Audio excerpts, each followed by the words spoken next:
Bismillahirrahmanirrahim. Rulings regarding prayer. The place of prayer, Part 2. In the previous episode, 2 of the necessary conditions for the place of prayer were explained. The rest of these conditions are as follows. One must be able to perform the obligatory acts of prayer in the place chosen for performing it.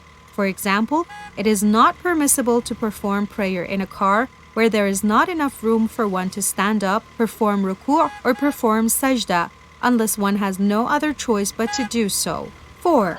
Men must necessarily stand in the front and women in the back while performing prayer.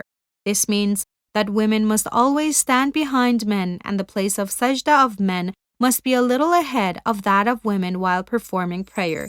If this rule is not observed, then the prayer of the person who first began performing theirs is valid and the prayer of the other person is invalid. And if they begin their prayer simultaneously, both of their prayers will be invalid. This rule has some exceptions. First, if there is a wall, a screen, or something like that separates the man and the woman, the man standing ahead is not necessary. Second, if the man and the woman are standing at least 10 dira', approximately 5 meters away from each other.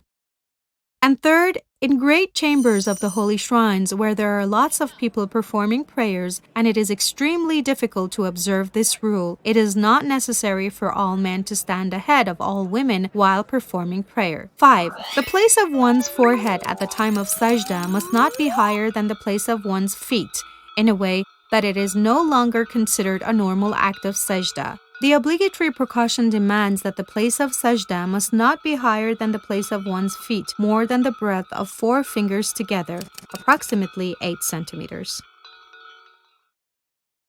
Institute for compiling and publishing the works of Ayatollah Makarim Shirazi.